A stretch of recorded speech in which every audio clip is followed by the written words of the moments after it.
शेतकरी बंधूंनो, मी दयानंद कालसट्टे 9422532225 माझा mobile number, Best Agro Life Limited. टुप्रो कसं फवारायचं याच्याबद्दल काही शेतकऱ्याची शंका आहेत. गफलत होऊ नये म्हणून मी व्हिडिओ देतोय. हे जे टुप्रो आहे ते ऊसावरती आणि मकावरती काम करतं, यातल्या तणावरती सलट काम करतं. त्या टुप्रोचा यूज करण्यापूर्वी जमिनीमध्ये ओल असा पाय ठेवल्यानंतर आतमध्ये पाय गेला पाहिजे, अशा पद्धतीची ओल असली पाहिजे, चिखल असला पाहिजे. बगरी ओल काही कामाची नाही आणि तिथल्याच तणामध्ये ते काम करतं. आता हा राहिला विषय मिश्रण कसं करायचं. या टुप्रो सोबत एक स्टिकर दिलेला आहे आणि हे मूळ औषध आहे. हे मूळ औषध घट्ट असतं, वरती तवंग येऊ शकतो, त्यासाठी त्याला अगोदर हलवायचं आहे. सेक बिफोर यूज एकदम हलवायचं आहे, व्यवस्थित करायचं आहे, एकजीव मिश्रण करायचं आहे.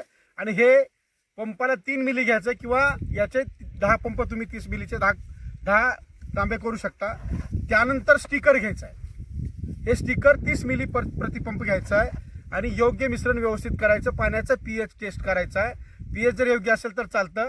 पीएच जर जास्त झाला असेल तर लिंबू वगैरे वापरून तुम्ही पीएच मेंटेन करू शकता. असं असताना चांगले रिझल्ट येतात. आणि अशी ओल आज केल्यानंतर दुसऱ्या दिवशी तुम्ही फवारू शकता आणि 8व्या दिवशी परत एकदा पाणी पाहिजे.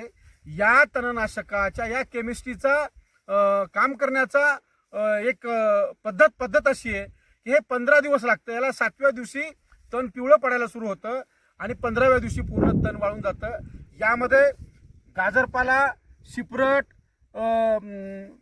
हराळ, पुन्हा दुधाणी, पुन्हा मोहरी, सोयाबीनचं लंब आणि तांदूळ कुंदरा वगैरे वगैरे भाज्या जातात.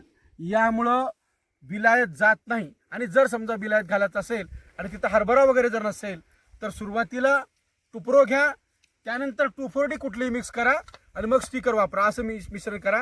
म्हणजे 1, 2, 3 स्टिकर हे सगळ्यात शेवटी गेलं पाहिजे. स्टिकर जर चुकून अगोदर पडलं तर त्याचे रिझल्ट येत नाहीत. हे सर्वश्रुत आहे, सगळ्या शेतकऱ्यांना कळतं. तरी पण काही गोष्टी सांगाव्या लागतात म्हणून हा व्हिडिओ करतोय. याच्यासाठी चांगले रिझल्ट येण्यासाठी या पद्धती तुम्ही अवलंब करू शकता. पाणी असणं गरजेचं आहे. पुन्हा 8व्या दिवशी पाण्याची पाळी येणं गरजेचं आहे, जेणेकरून 15 दिवस ओल टिकेल अशा पद्धतीचं महत्त्वाचं आहे. काही शेतकरी हेच टुप्रो ऊसामध्ये देखील वापरतात. जे सरीमध्ये ऊस आहे आणि वरंब्यावरती हरभरा लावलाय अशा शेतकऱ्यांसाठी टुप्रो वापरत असताना 2,4-D न वापरता फक्त टुप्रो जरी वापरलं तर चालतं.